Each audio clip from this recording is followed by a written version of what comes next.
الحمدللہ رب العالمین والصلاة والسلام علی سید الانبیاء والمرسلین اما بعد فاعوذ باللہ من الشیطان الرجیم بسم اللہ الرحمن الرحیم۔ قابل صد احترام اللہ کے فضل اور اس کی توفیق سے سورہ بقرہ میں آج ہم نے 10 آیات کا مطالعہ کرنا ہے، اور اپنی نمبرنگ کے اعتبار سے آیت نمبر 30 سے لے کر 39 تک یہ تقریباً 10 آیات بنتی ہیں، اور اپنے موضوع کے اعتبار سے یہ قصہ آدم و ابلیس ہے۔ سب سے پہلے انسان دنیا کے جن کو آدم کہا جاتا ہے، ہم سب کے باپ، ان کا اور اس کے مقابلے میں فورس شیطان کا تذکرہ ہے۔ تو اس تذکرے میں جو مقاصد ہیں ان پہ بھی گفتگو ہوگی۔ ہم انشاءاللہ اس کے اندر آج کتنا کچھ پڑھیں گے، حروف اور پارٹیکل، ورب اور نون کے حوالے سے اس پہ بھی بات ہوگی، لیکن حسب معمول اس کے باقاعدہ آغاز سے پہلے آج ہماری کلاس کی ہونہار طالبہ رامین فاطمہ آج کی 10 آیات کی پہلے تلاوت کریں گی، اس کے بعد انشاءاللہ ہم کلاس کا آغاز کریں گے۔ اعوذ باللہ من الشیطان الرجیم، بسم اللہ الرحمن الرحیم۔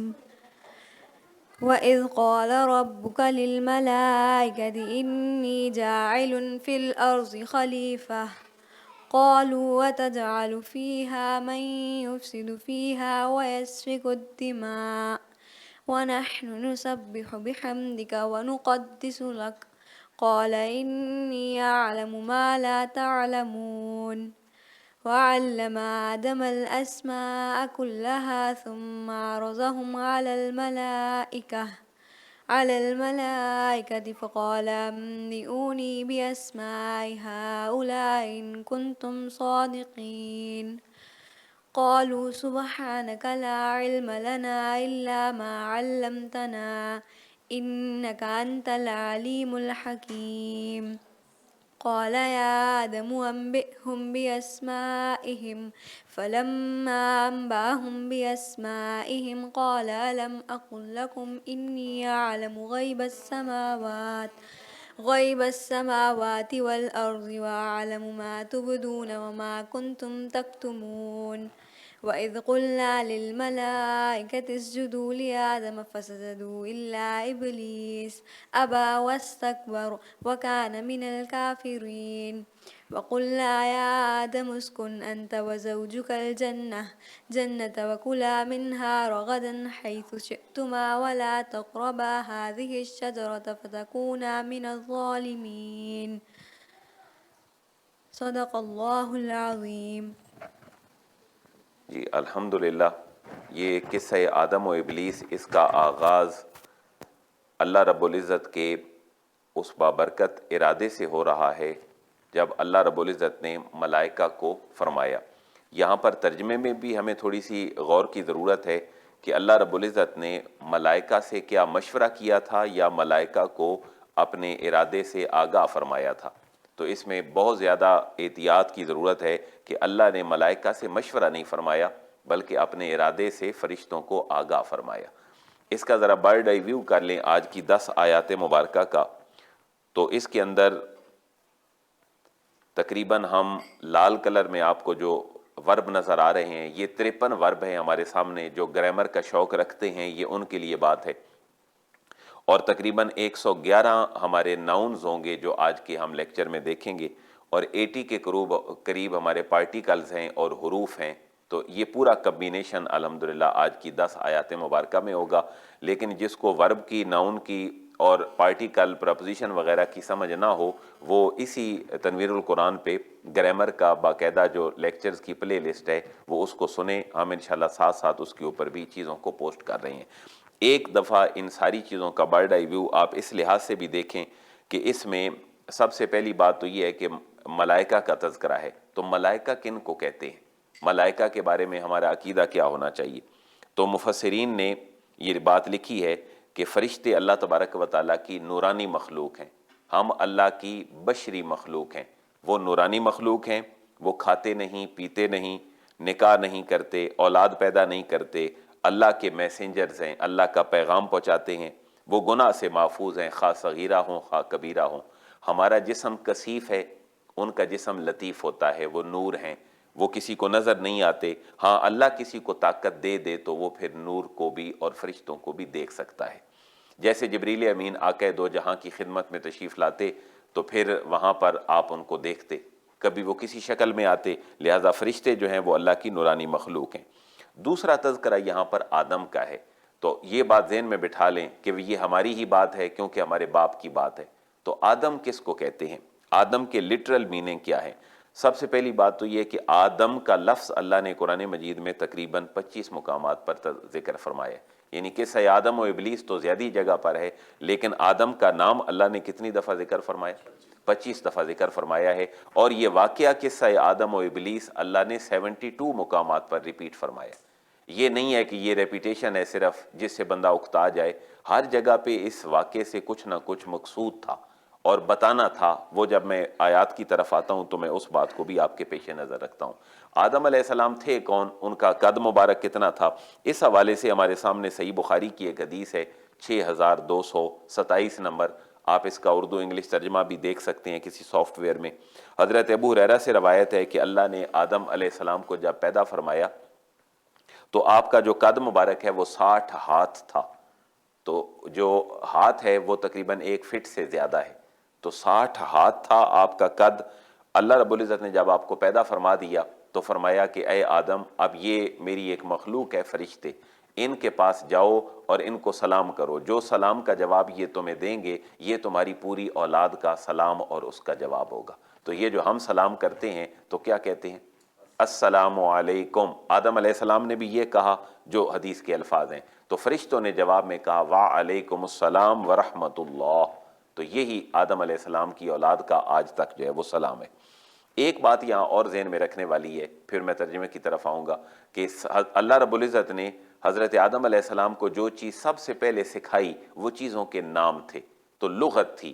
یعنی اس سے پتہ چلتا ہے کہ دنیا کا سب سے پہلا جو علم ہے وہ لنگوسٹک کا ہے. اللہ نے پیدا فرمایا آدم کو، اس کے بعد کہا کہ فرشتوں سے بات چیت کرو بتاؤ. تو وہاں پر آدم کو کچھ چیزیں سکھا دیں لیکن فرشتوں کو نہ سکھائیں. تو اس سے ایک بات بٹوین دا لائن یہ بھی ہمیں پتہ چلتی ہے. آدم کا جو لغوی معنی ہے وہ ہے سرفیس، یعنی سطح. تو مٹی کی سطح سے آدم علیہ السلام کو مٹی کو لیا گیا، اس نسبت سے آدم آپ کو کہا جاتا ہے. یعنی آدم کا معنی مٹی اور مٹی کی سطح، سرفیس، یہ آدم کو کہا جاتا ہے. فرشتوں کا جو سجدہ تھا یہ تعظیمی تھا، یہ عبادت کا سجدہ نہیں تھا، یہ تعظیم کے لیے تھا. سابقہ انبیاء کی امتوں میں تعظیمی سجدہ جائز تھا، لیکن امت محمدیہ میں تعظیمی سجدہ روا نہیں ہے. کسی جگہ پہ بھی اللہ کی ذات کے علاوہ کسی نبی کو، کسی ولی کو، اس کے کسی دربار کو کسی بھی جگہ پر کسی بھی شکل میں سجدہ جائز نہیں ہے. خواہ وہ تعظیم کا ہو، خواہ وہ کوئی عبادت کا ہو. تمام سجدے صرف کس کے لیے؟ اللہ رب العزت کے لیے. تو وہ سجدہ جو ہے وہ تعظیم کے لیے تھا.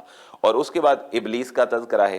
ابلیس کا تذکرہ قرآن میں 11 مقامات پر ہوا ہے. تو ابلیس کے لٹرل میننگ ہے مایوس ہونا. وہ اللہ کی رحمت سے جب مایوس ہوا نافرمانی کی بنا پر تو اس لیے اس کا جو نام ہے وہ کیا پڑا؟ ابلیس. اس کا ایک اور نام بھی تھا پہلے جو عموماً کتب میں لکھا ہے، اس کو عزازیل کہا جاتا تھا. جیسے جبریل ہے، اسرافیل ہے، میکائیل ہے، تو اس کا نام کیا تھا؟ عزازیل. تو اس کے بعد جب یہ نافرمان ہوا تو مایوس ہوا تو اس وقت اس کا جو نام ہے وہ ابلیس ٹھہرا. اور ابلیس کے علاوہ اس کو شیطان کے لقب سے بھی قرآن میں بہت سارے مقامات پر، تقریباً 61 مقامات پر اس کو شیطان کہا گیا ہے. اب ایک اور سوال چھوٹا سا اپنا کلیئر کر لیں آپ ذہن، کہ کیا یہ فرشتہ تھا یا جن تھا جو ابلیس تھا، یا عزازیل نام ہو یا شیطان ہو؟ کیا یہ جن تھا یا فرشتہ؟ تو ہمیں دونوں آراء ملتی ہیں، لیکن سورہ کاف کی آیت نمبر 50 نمبر آیت میں اس کو جن کہا گیا ہے. اور یہ جنات میں ہی سے تھا، اس کی تخلیق آگ سے تھی، فرشتوں کے ساتھ مل کے رہتا تھا. اسی وجہ سے اللہ کے حکم میں یہ شامل تھا کہ تم بھی سجدہ کرو، لیکن وہاں سے یہ نافرمان ہوا. تو اس کے بارے میں یہ ہے کہ یہ جن ہے، فرشتوں میں سے تھا لیکن جنات تھا اور فرشتوں میں رہتا تھا. ایک اور ہماری جو ماں ہیں ان کا نام کیا ہے؟ حوا، اما حوا. تو حوا کا معنی کیا ہے؟ حوا جو ہے وہ ہا واو الف سے بنا ہے. یعنی اس میں لکھنے میں بیسیکلی یہ لفظ نکلا ہے حیون سے. تو حیون کس کو کہتے ہیں؟ زندہ کو. تو حضرت آدم علیہ السلام زندہ تھے، ان سے اماں حوا جو ہیں وہ پیدا ہوئیں، اس لیے آپ کو کیا کہا جاتا ہے؟ حوا کہا جاتا ہے۔ اور دوسری بات یہ ہے کہ ہر زندہ ان سے ہی پیدا ہوتا ہے، اس لیے ان کو کیا کہا جاتا ہے؟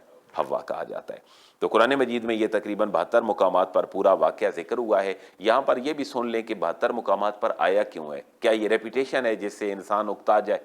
کیونکہ بات بار بار وہ کی جاتی ہے، یا کرنے والا سست ہوتا ہے یا سمجھنے والا سست ہے۔ لیکن 72 مقامات پر اس کا تذکرہ اس لیے ہے، بعض صورتیں مکی ہیں، بعض مدنی ہیں، جن کا مقصد یہ ہے کہ جو اللہ اور اس کے رسول کے منکر ہیں، ان کے مزاج کو اللہ نے بھانپا ہے کہ یہ انکار کیوں کر رہے ہیں انبیاء کے پیغام کا، خواہ وہ اہل مکہ ہوں، خواہ وہ یہودی اور عیسائی ہوں۔ ان کے انکار کی وجہ تکبر تھی۔ اہل مکہ کہتے تھے ہم کیوں بات مانیں ایک ایسے شخص کی جو عبداللہ کے گھر میں یتیم پیدا ہوا ہے، ہم قریشی ہیں، ہمارا بڑا سٹیٹس ہے، ہمارے پر بڑا مال دولت ہے، تو ہم اس کی بات کو کیوں مانیں؟ اللہ رب العزت نے ان کے سامنے یہ بات رکھی مکی صورتوں میں کہ تم بات اگر نہیں مانتے تو ظاہر ہے تکبر ہے تمہارا۔ اور دیکھ لو ایک پہلے تکبر کا واقعہ ہو چکا ہے ابتدائی انسانی میں، آج تک شیطان دھتکارا ہوا پھر رہا ہے، تو تم اس گروہ میں شامل نہ ہو جاؤ۔ تو بعض مدنی صورتیں بھی ہیں جن کے اندر یہ قصہ موجود ہے، جیسے آج ہم سورت پڑھ رہے ہیں سورہ بقرہ، اس کے اندر یہ مدنی ہے، اس کے اندر بھی قصہ آدم و ابلیس ہے۔ تو مدنی صورتوں کے جو مخاطب ہیں وہ مسلمان ہیں، اور مسلمانوں کے ساتھ جب یہ آیات اور صورتیں نازل ہو رہی تھیں تو اہل کتاب میں سے یہودی اور عیسائی بھی تھے، تو یہودی اور عیسائی بھی تکبر کرتے تھے، ان کے اندر بھی حسد تھا، آقا دو جہاں کو وہ کھلے دل سے تسلیم نہیں کرتے تھے، کیونکہ نبوت چلی آ رہی تھی بنی اسرائیل میں، اور یکدم ہزاروں انبیاء کے بعد اور سینکڑوں سالوں کے بعد فوراً نبوت بنی اسرائیل سے آ گئی بنی اسماعیل میں۔ تو ان کے لیے یہ قابل قبول بات نہیں تھی کہ ہمارے خاندان سے نبوت چھن گئی ہے۔ یعنی حضرت یعقوب علیہ السلام کا اگلی آیات میں انشاءاللہ وہ تذکر آئے گا کہ حضرت یعقوب کا لقب تھا اسرائیل، تو ان کی اولاد میں جتنے انبیاء اور امتیں آئیں وہ سب بنی اسرائیل کہلاتی ہیں، تو ان میں نبوت چلتی آ رہی تھی۔ تو نبوت آ گئی بنی اسرائیل سے بنی اسماعیل میں، تو ان کے لیے یہ چیز قابل قبول نہیں تھی، تو بار بار ان کو کہا گیا کہ اس طرف نہ آؤ، ورنہ تکبر کا، حسد کا اور اللہ کی بات نہ ماننے کا بڑا برا انجام ہوتا ہے، کہیں تم اسی طرح تم بھی دھتکارے نہ جاؤ۔ اب یہ پورا واقعہ آپ کے سامنے آ گیا جی 10 آیات میں نے اس میں موٹی موٹی چیزیں بھی آپ کے سامنے رکھ دیں۔ اب اس کے ترجمے میں آپ نے میرے ساتھ شریک رہنا ہے تاکہ ہم اس چیز کو دیکھ سکیں۔ اعوذ باللہ من الشیطان الرجیم، بسم اللہ الرحمن الرحیم۔ وَإِذْ قَالَ رَبُّكَ لِلْمَلَائِكَةِ إِنِّي جَاعِلٌ فِي الْأَرْضِ خلیفہ، واو کا معنی ہے، اور یہ ہمارے جو کلر تو بتا رہے ہیں کہ یہ کیا ہے؟ پارٹیکل ہے، چھوٹی سی چھوٹی اکائی جو ناؤن اور ورب کو جوڑ دیتی ہے یا ایک پورا سینٹینس دوسرے سے جوڑ دیتی ہے، تو ان کو پارٹیکل کہا جاتا ہے۔ بنیادی طور پر پارٹیکل کی یہ قسم ہے کنجنکشن، آپ نے انگلش میں بھی پڑھے ہیں اینڈ اور وغیرہ۔ تو واو کا معنی اور، از کا معنی جب، یہ جو از ہے یہ ایڈورب ہے۔ قال فرمایا، یہ ہمارا ورب ہے جی، اور ربو کا تمہارے رب نے، یہ کس کو خطاب ہے؟ آقا دو جہاں کو بھی خطاب ہے، اور اس کے بعد قیامت تک آنے والے ہر شخص کو یہ کہا جا رہا ہے کہ یاد کرو تمہارے رب نے ایک فرمایا تھا للملائکہ، فرشتوں کو، یہ جو لام ہے یہ پراپوزیشن ہے، ملائکہ جو ہے یہ پراپر ناؤن ہے، کیونکہ کسی کو ملائکہ نہیں کہا جا سکتا، لیکن یہ بھی ایک المیہ ہے، میں بہت ساری بچیوں کو دیکھتا ہوں ان کے نام ملائکہ ہے، آپ نے بھی سنا ہے کسی کا نام ملائکہ ہے، تو یہ بات ٹھیک نہیں ہے، پراپر ناؤن ہے ملائکہ، تو پراپر ناؤن تو کسی خاص شخص کا ہے، ہم بشر ہیں، تو یہ تو کس کا نام ہے؟ فرشتوں کا جو نور ہیں، تو ایسا نام بنیادی طور پر نہیں ہونا چاہیے۔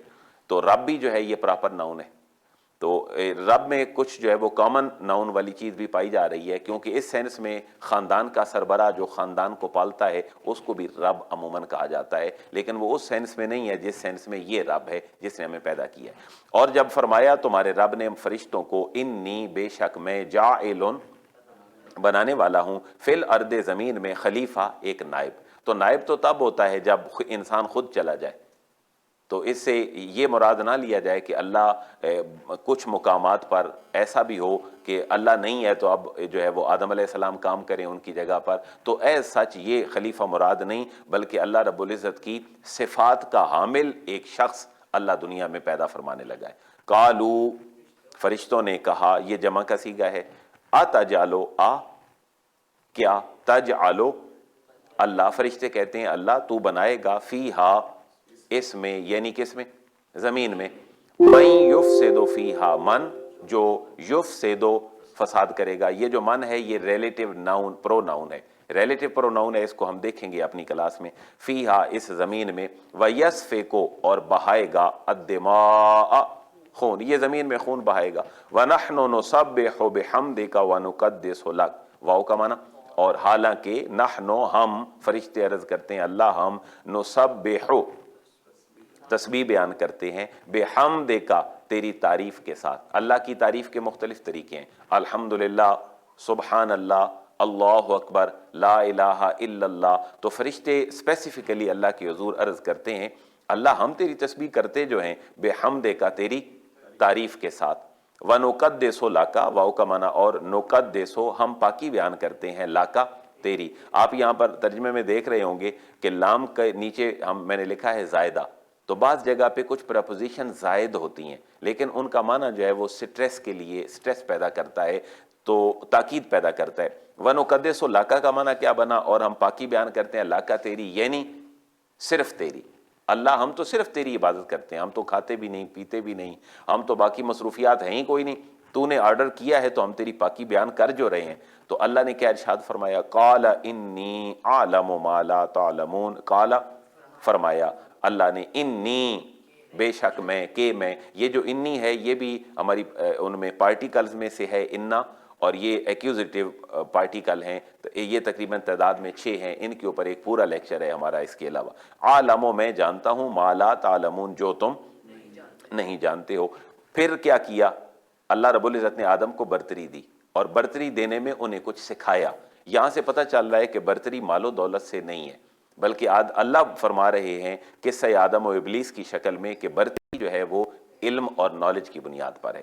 بلکہ علم اور نالج میں بھی آپ دیکھ لیں کہ نالج جو ہے وہ چیزوں کو جو ہے وہ اپنے ذہن میں رکھنا ہے کہ اتنی اتنی چیزیں ہیں، لیکن جو علم ہے یہ لرننگ پروسیجر ہے. آج ہمارے معاشرے میں نالج جو ہے وہ کافی مقدار میں ہے، لوگ جانتے ہیں دنیا میں کیا کیا ہو رہا ہے، لیکن لرننگ ایز سچ نہیں ہو رہی جیسے اللہ چاہتا ہے کہ انسان لرن کریں اور تربیت یافتہ ہوں. تو یہاں پر نالج کی بات نہیں ہے بلکہ وَعَلَّمَ سکھائے، یعنی اللہ رب العزت نے باقاعدہ لرن کرایا آدم کو الاسماء ناؤنز کلہا پوری کائنات کی جو چیز تھی اللہ رب العزت نے آدم کے حضور پیش کر دی. اب یہ اللہ کی قدرت ہے، ایسا نہیں تھا کہ لیپ ٹاپ بھی رکھ دیا، موبائل بھی، پینسل بھی کہ آدم دیکھو اور فوراً انہیں بتا دو. اللہ نے چونکہ تخلیق فرمایا تو اپنے دست قدرت سے آدم علیہ السلام کو، تو اللہ نے اپنی قدرت سے ان کو ساری چیزیں سکھا دی. ثم پھر عرضہ پیش کیا ہم ان چیزوں کو، یعنی وہ چیزیں آدم علیہ السلام کو تو پتہ تھا یہ فلاں فلاں چیز ہے، وہ چیزیں پھر فرشتوں کے سامنے پیش کی. ثم عرضہم پھر ان چیزوں کو پیش کیا علی الملائکہ فرشتوں پر. فقال فاکمنا پس قال فرمایا انبئونی انبئو بتاؤ نی مجھے باسماء ہؤلاء ان چیزوں کے نام مجھے بتاؤ. تو اسماء جو ہے یہ ناؤن ہے اور جو ہا اولائی ہے یہ ڈیمانسٹریٹو پروناؤن ہے جس سے اشارہ کیا جاتا ہے. ان کے اوپر بھی ایک پورا لیکچر ہے، آپ اس کو سن سکتے ہیں اگر سمجھ نہ آئی ہو تو. ان کنتم صادقین اگر تم سچے ہو فرشتوں تو پھر تم مجھے ساری چیزوں کے نام بتا دو. قالو فرشتے عرض کرنے لگے سبحانک اللہ پاک ہے تو، پاکی تو ساری تیرے لیے ہے. لا علم لنا لا نہیں، علم کوئی علم، لنا ہمیں، الا مگر ما علمتنا جو تو نے ہمیں سکھایا ہے، ہمیں تو اتنا ہی پتا ہے. انک انت العلیم الحکیم، انک بے شک تو، انتا تو، یہ جو 2 دفعہ آیا ہے ہمارا سیکنڈ پرسن جو ہے وہ پرو ناؤن، تو اس کی وجہ یہ ہے کہ یہاں بھی تاکید پیدا کی جا رہی ہے. اتنا بھی کافی تھا انک العلیم الحکیم، لیکن یہاں ڈبل اس لیے لایا گیا کہ بتایا جا رہا ہے کہ سارا علم اور حکمت تو ہے ہی اللہ کے پاس، جس کو چاہے وہ عطا کر دے.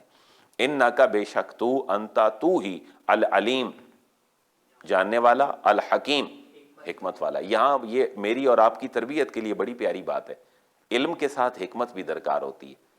تو اگر صرف علم ہو اور حکمت نہ ہو تو بھی کام نہیں بنتا. جہاں معاشرے میں آج دیکھیں علم کی کون سی کمی ہے، پوری دنیا میں انسان اپنی زندگی کی 70% صلاحیتیں، 70% اپنا سرمایہ علم پہ خرچ کر رہے ہیں، لیکن حکمت جو ہے وہ بڑی مشکل سے آتی ہے۔ تو علم کے ساتھ حکمت، یہ دونوں باتیں اللہ کا بڑا گفٹ ہوتی ہیں۔ حکمت درکار ہوتی ہے، حکمت آبزرویشن سے آتی ہے، اللہ سے اس کی دعا مانگنی چاہیے۔ قال، پھر اللہ نے فرمایا یا آدم انبئہم باسمائہم، فرشتوں نے تو نہیں بتایا، اب اللہ رب العزت نے آدم علیہ السلام کو فرمایا، قال، فرمایا یا آدم، اے آدم۔ یہ جو یا ہے یہ پکارنے کے لیے، اور پکارنے کے لیے بھی ہمارے پاس خاص 5 قسم کے پارٹیکل ہیں، یا ہے، ایا ہے، حیا ہے، اے اور حمزہ مفتوح ہے۔ یہ ان کے اوپر بھی ہمارا ایک پورا لیکچر ہے۔ ان کو ووکیٹو پارٹیکل کہتے ہیں، جن سے کسی کو پکارا جائے۔ یا آدم، اے آدم، بے بتاؤ، ہم انہیں، اے آدم ان فرشتوں کو بتاؤ، بے اسمائہم ان کے نام۔ فلما انبأہم بے اسمائہم، فا پس لما، جب، یہ ایڈورب ہے، جب اس کے اندر ایڈورب آف ٹائم ہے، زمانہ پایا جا رہا ہے۔ انبأ بتا دیے، آگاہ کر دیا، ہم ان کو، بے اسمائہم ان کے ناموں سے، جب ان فرشتوں کو ان چیزوں کے ناموں سے آگاہ کر دیا۔ قال الم اقل لکم انی اعلم غیب السماوات والارض واعلم ما تبدون وما کنتم تکتمون۔ قال، تو فرمایا، کیا، یہ پورے قرآن میں جہاں آپ کو حمزہ نظر آئے گا واول سائن جو ہے وہ زبر کے ساتھ، تو اس کا معنی کیا ہے؟ اور لم جہاں بھی آئے گا اس کا معنی نہیں ہے، اور یہ پاسٹ کی بات کرتا ہے جہاں بھی لم آ جائے۔ علم، کیا نہیں، اقل، میں نے کہا تھا، کیا میں نے نہیں کہا تھا، لکم، اے فرشتو تم سے، انی کہ بے شک میں، عالم جانتا ہوں، غیب پوشیدہ چیزیں، السماوات آسمانوں کی، واو اور الارض زمین کی۔ اب غیب بھی ناؤن ہے، السماوات بھی ناؤن ہے، الارض بھی ناؤن ہے، تو قرآن میں موسٹلی ہمارے پاس کون سی چیز ہے؟ ناؤنز ہیں۔ 38,000 آؤٹ آف 80,000 ہمارے پاس جو ہے وہ کیا ہیں؟ ناؤنز ہیں۔ تو ناؤنز میں تھوڑی سی فکر کرنے سے اس کا معنی پتہ چل جاتا ہے، زیادہ اس کے لیے ٹیچر کی بھی ضرورت نہیں ہوتی۔ ٹیچر کی ضرورت آپ کو ورب میں ہے۔ اگر آپ ورب 1475 سمجھنا چاہیں اور ان کی ریپیٹیشن میں آپ 25,000 ورب سمجھنا چاہیں، پھر آپ کو ٹیچر کی تھوڑی سی ہیلپ درکار ہے۔ پارٹیکل جو ہیں یہ بھی تھوڑے تھوڑے ساتھ انسان مینج کر لیتا ہے۔ واؤ کا معنی اور، الارض زمین کی پوشیدہ چیزیں، پھر واؤ کا معنی اور ہے، تو یہ اینڈ کے معنی میں ہے۔ وَعَالَمُ میں جانتا ہوں، مَا تُبْدُونَ جو تم ظاہر کرتے ہو، وَمَا كُنْتُمْ تَكْتُمُونَ اور جو تم چھپاتے ہو۔ یہ کنتم اور تکتمون آیا تو یہ بھی ہمارا جو ہے وہ زمانہ کا معنی دیتا ہے۔ کانا یکونو جو ہے وہ ریگولر ورب نہیں ہے، ارریگولر ورب ہے، اور تکتمون جو ہے وہ ریگولر ورب ہے۔ ان دونوں کو جب ہم نے ملا دیا تو ہمارے پاس پاسٹ پرفیکٹ کنٹینیو آ گیا کہ میں جانتا ہوں جو تم ظاہر کرتے ہو اور جو تم چھپاتے آ رہے ہو، جو کچھ تمہارے ذہنوں میں ہے میں تو سب کو جانتا ہوں، جو کچھ چھپا ہوا ہے۔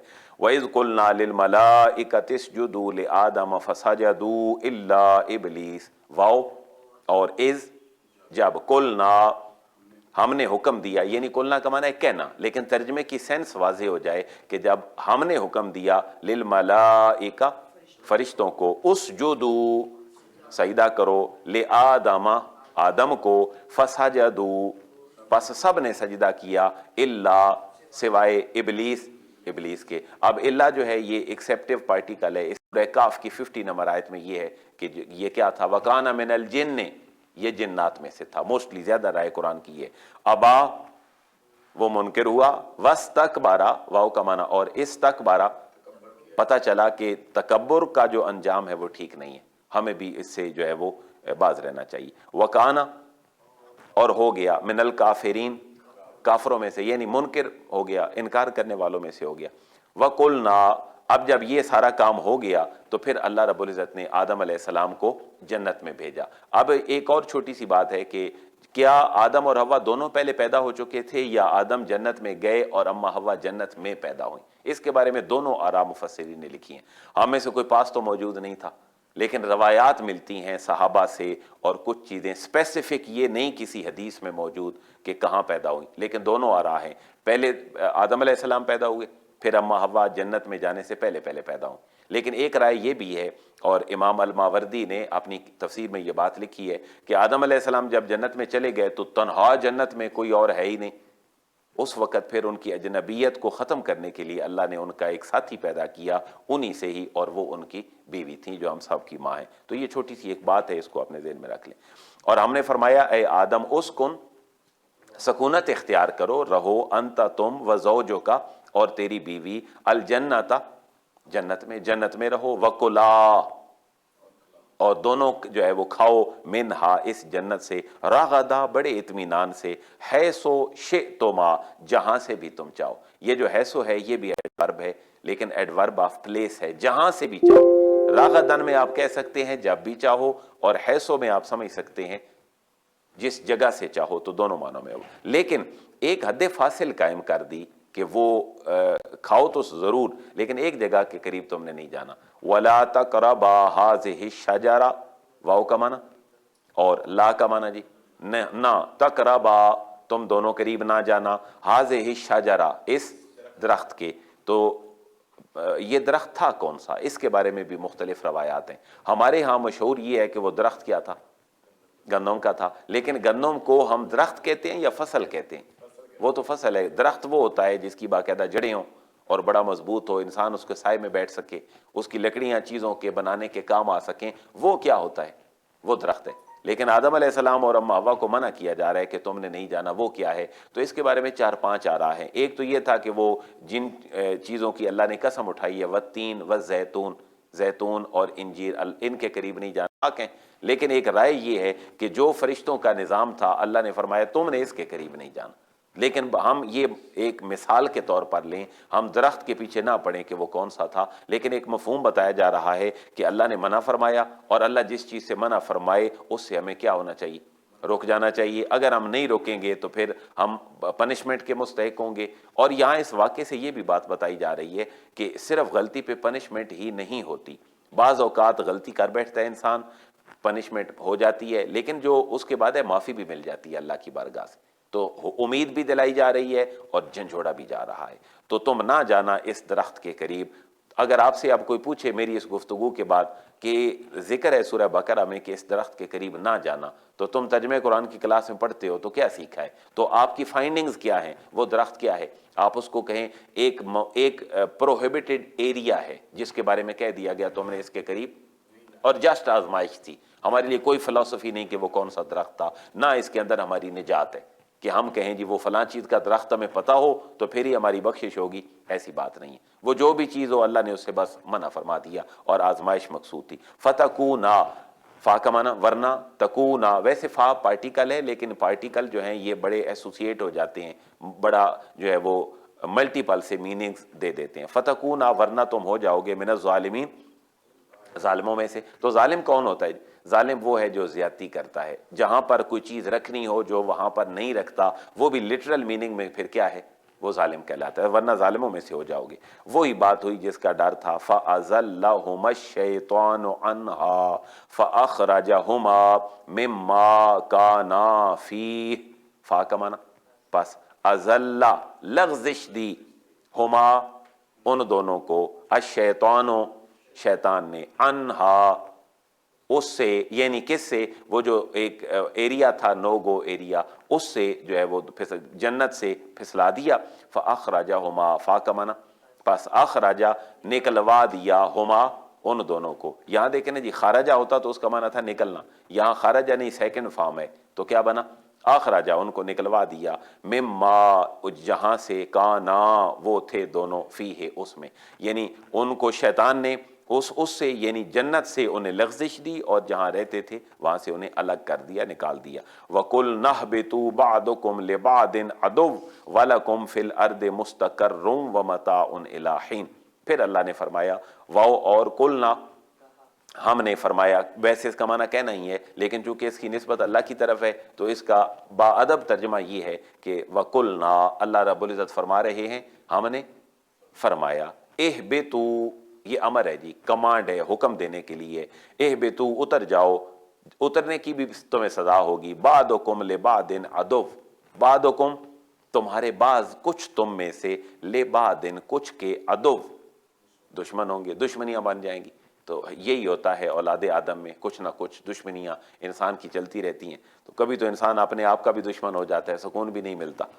وَلَكُمْ فِي الْأَرْضِ مُسْتَقَرٌ، واو کا معنی، اور لکم تمہارے لیے ہوگا، فی الارض زمین میں، مستقر ٹھکانہ، ومتاع اور سامان، ساز و سامان، لیکن پرماننٹ نہیں، الی حین ایک پریسکرائبڈ ٹائم تک تمہیں دنیا میں رہنا ہوگا ہر ایک کو، اور پھر تمہیں واپس آنا ہوگا۔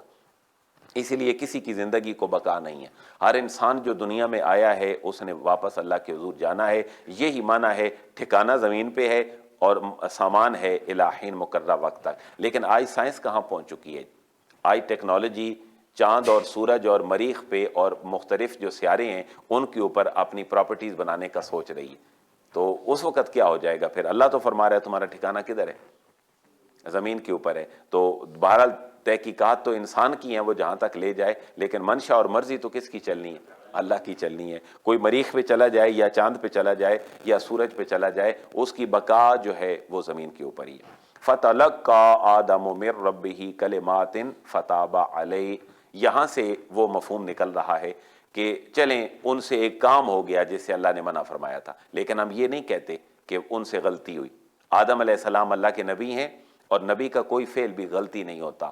ہمارے اہل سنت کے عقیدے کے مطابق انبیاء کیا ہیں؟ معصوم ہیں۔ دنیا میں کوئی اور معصوم نہیں سوائے کس کے؟ انبیاء کے۔ اللہ نے ان کو گناہوں سے پاک رکھا ہے۔ پھر ان کے یہ عمل کیا ہے؟ ان کے یہ عمل اللہ کی مشیت کے ساتھ ہے، اور اس کو اتنا ایک نو گو ایریا کہہ دیا کہ کسی کے فکر میں، کسی کے دماغ میں یہ بھی بات نہ جائے کہ تھوڑی سی فلیکسیبلٹی والی بات ہو کہ جی نہیں، نبیوں سے کچھ نہ کچھ تو ہو سکتا ہے، تو کل وہ گمراہ ہوتا رہے اپنی سوچ کے گھوڑے دوڑا کر۔ تو اس کو باقاعدہ سے 14 صدیوں میں علماء نے ایک، اور سواد اعظم نے اس کو پختہ کر دیا کہ انبیاء ہیں ہی کون؟ معصوم ہے، ورنہ تم عقل کے گھوڑے جہاں دوڑاتے رہو خود ہی تم بربادی کی طرف جاؤ گے۔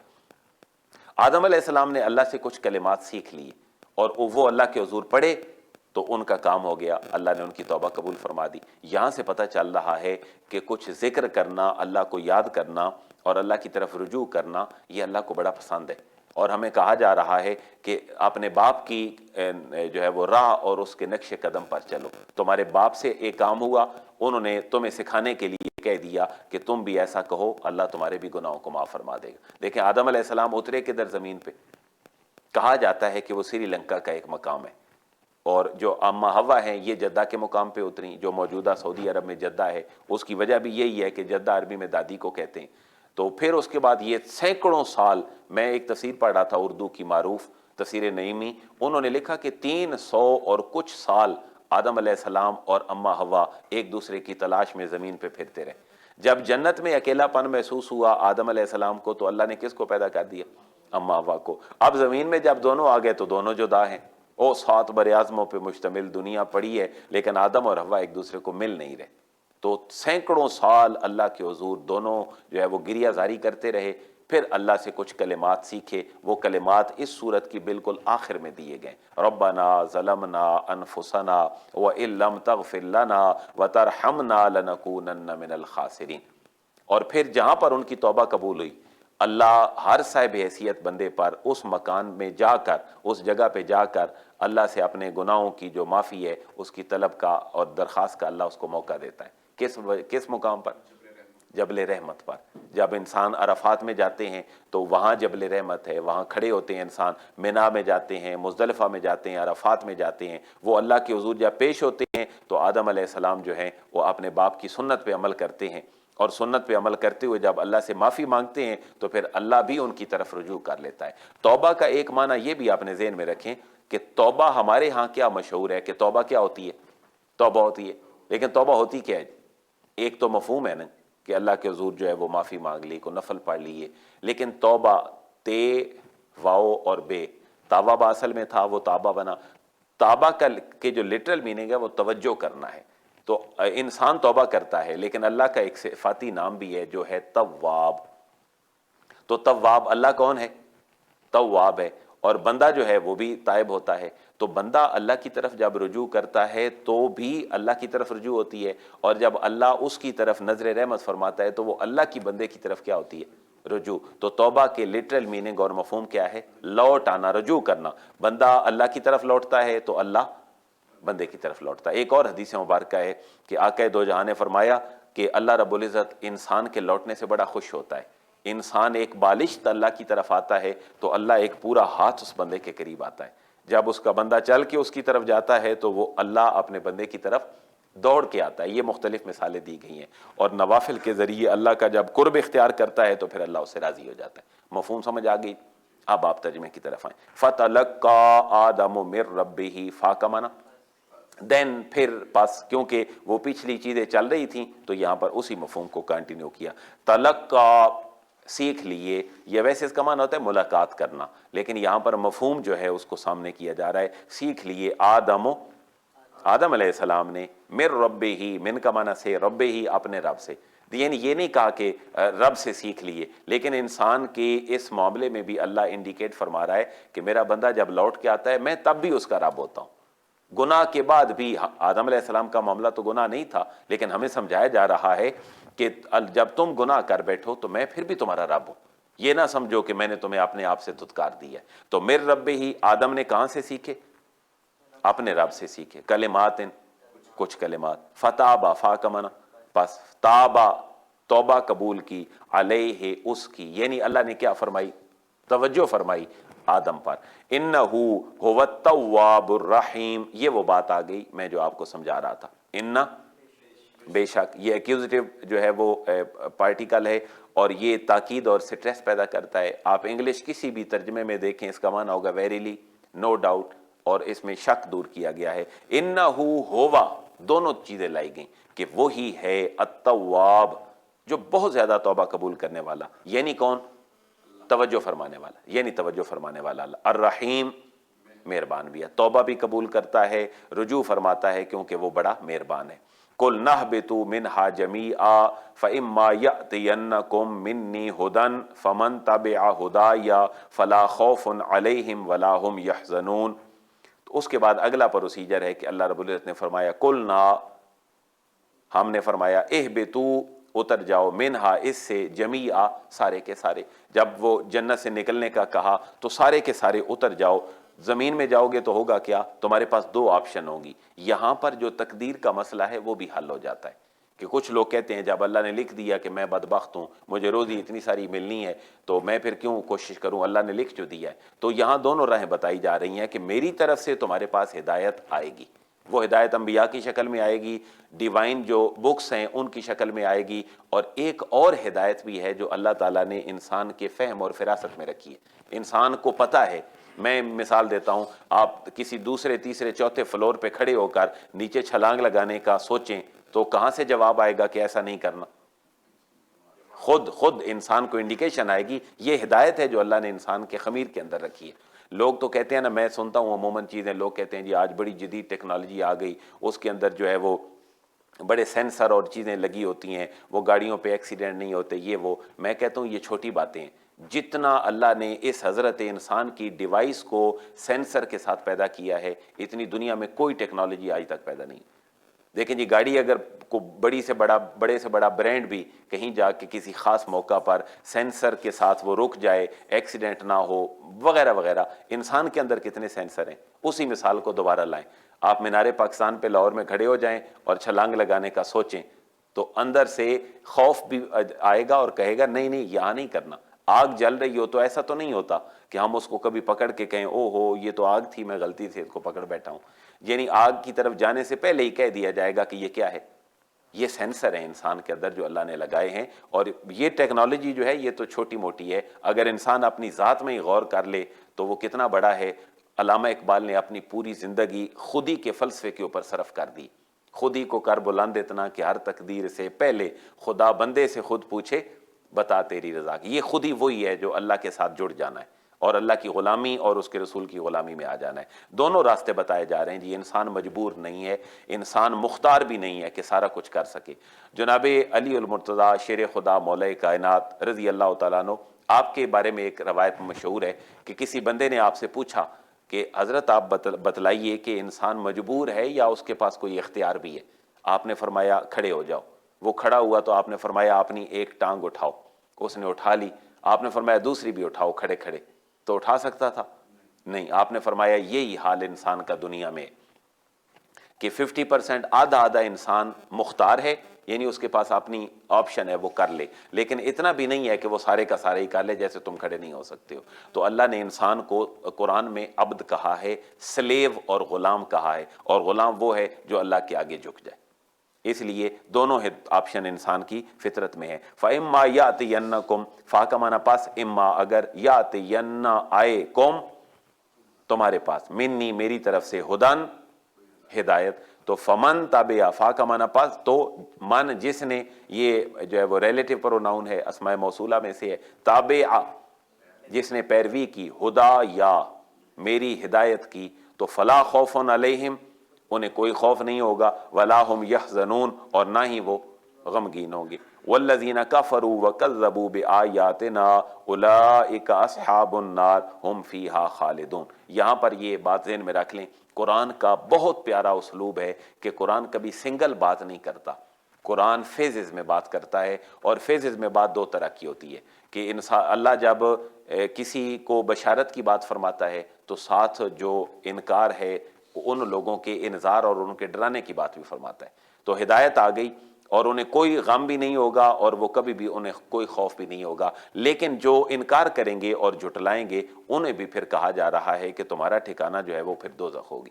یعنی جہاں پر اچھے لوگوں کا تذکرہ ہے وہاں بروں کا بھی کر دیا، جہاں بروں کا تھا وہاں پر، کیونکہ دونوں میں صبر اور شکر کی کیفیت ہے، اچھوں کا کر کے بروں کا کیا تاکہ برے بھی کیا بننے کی کوشش کریں، اچھا، اور اچھوں کے ساتھ بروں کا کیا تاکہ اچھے کیا کریں، اللہ کا شکر کریں کہ اللہ ہم ان میں سے نہیں ہیں، تو نے ہمیں اچھے لوگوں کے اندر پیدا کیا ہے۔ اب یہ آخری آیت ہے آج کی، تو ترجمہ آپ لوگوں نے کرنا ہے جی، ورنہ بیٹھے رہیں گے شام تک، میں آگے نہیں چلوں گا۔ واو کا معنی جی، اور الذین، جو یہ ریلیٹو پروناؤن ہے جی، الذی، اللذان، الذین، اللتی، اللتان، اللاتی، 6 ریگولر ریلیٹو پروناؤن ہیں اور 4 جو ہیں وہ ارریگولر ہیں، من، ما، ایون اور الف لام، لیکن ان کے اوپر پورا لیکچر ہے، میں بار بار اس لیے کہہ رہا ہوں کہ ہماری کوئی آیت کہیں بھی سنیں اور اس کو گرامر کی پرابلم ہو تو وہ اس کی پلے لسٹ جو باقاعدہ گرامر کی ہے وہ اس میں چلا جائے۔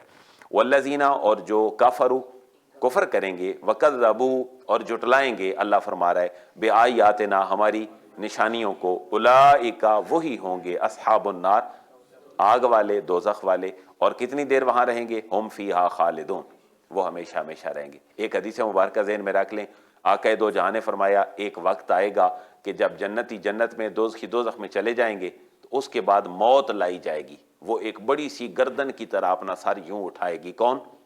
موت، اور اس کو موت دے دی جائے گی، موت کو بھی موت دے دی جائے گی، اور کہا جائے گا جنتی اب جنت میں، دوزخی اب، لیکن جو مسلمان دوزخ میں گئے ہوں گے ان کو پہلے نکال لیا جائے گا، کیونکہ مسلمان بھی کچھ دیر کے لیے اپنے اعمال کی سزا بھگتیں گے، پھر قرآن ان کی شفاعت کرے گا، نبی پاک صلی اللہ علیہ وسلم ان کی سفارش کریں گے، اللہ کو رحم آئے گا، آخری پھر حد یہ ہوگی، نماز نہیں پڑھی، روزہ نہیں رکھا، حج نہیں کیا، اس نے کلمہ تو پڑھا لا الہ الا اللہ، اب اس کے لیے کیا ہے؟ جنت، تو ان کو دوزخ سے نکال لیا جائے گا۔ اب جب دوزخ میں خاص دوزخ والے ہی رہ جائیں گے جن کا وہاں پر ٹھکانہ کتنی دیر کے لیے ہوگا؟ ہمیشہ کے لیے، اس کے بعد موت لائی جائے گی اور موت کو موت دے دی جائے گی اور کہا جائے گا دوزخی ہو تم دوزخ میں اور جنتی ہو تم جنت میں۔ تو اللہ اور اس کے رسول نے ہمیں جنتی اعمال بھی بتلائے اور جو دوزخی اعمال ہیں ان کی طرف انڈیکیشن بھی دی کہ ان کی طرف نہ جاؤ۔ تو یہ آج الحمدللہ ہماری آیات کتنی مکمل ہو گئیں؟ 39۔ قصہ آدم و ابلیس، چھوٹے چھوٹے MCQ میں نے آپ کے سامنے رکھ دیے۔ قصہ آدم و ابلیس کتنی دفعہ قرآن میں ریپیٹ ہوا؟ 72۔ ابلیس کا لفظ 11 دفعہ اور شیطان کا لفظ 64 ٹائم راؤنڈ اباؤٹ، میں بھی کنفرم کر لیتا ہوں کہ غلط بات آپ 61، شیطان کا لفظ 61 ٹائم جو ہے وہ قرآن میں ریپیٹ ہوا۔ تو جو فرشتے ہیں یہ کون ہیں؟ نور ہیں۔ آدم علیہ السلام کو جو سجدہ تھا فرشتوں کا وہ تعظیمی سجدہ تھا۔ اسی طرح کی کچھ باتیں ہیں جو آپ تک پہنچ گئیں۔ اللہ سے دعا ہے اللہ میں قرآن کے ساتھ جڑا رہنے کی توفیق عطا فرمائے۔ اب جو موضوع چلے گا آیت نمبر 40 سے لے کر پہلے پارے کی آخری آیت تک اور پھر آگے سیکنڈ پارہ تک بھی، بلکہ تھرڈ پارہ کے ہاف تک، یہ موسٹلی ان میں سے ٹاپک ہوگا بنی اسرائیل کا۔ تو انشاءاللہ اللہ نے زندگی رکھی تو ہم انشاءاللہ بنی اسرائیل کی پوری ہسٹری دیکھیں گے، یہ یہودی عیسائی ہیں کون، ان کا اصل وطن کون سا تھا، یہ مصر میں کیسے گئے، حضرت موسیٰ ان کو واپس کیسے لے کر آئے، من و سلوہ کہاں سے اترا، اور پھر بادلوں کا سایہ کہاں پہ ہوا، بڑی پیاری ہسٹری ہے۔ کیا بنی اسرائیل ہماری نیکسٹ کلاس کا موضوع ہوگا۔ اللہ رب العزت ہم سب کے اوپر فضل فرمائے، اور اس کا شکر ہے کہ اس نے ہمیں قرآن کی خدمت کی توفیق دی ہے، یہ بنیادی طور پر ہمارے اوپر اللہ کا احسان ہے۔ دعا کریں اللہ سب کی طرف سے قبول فرمائے۔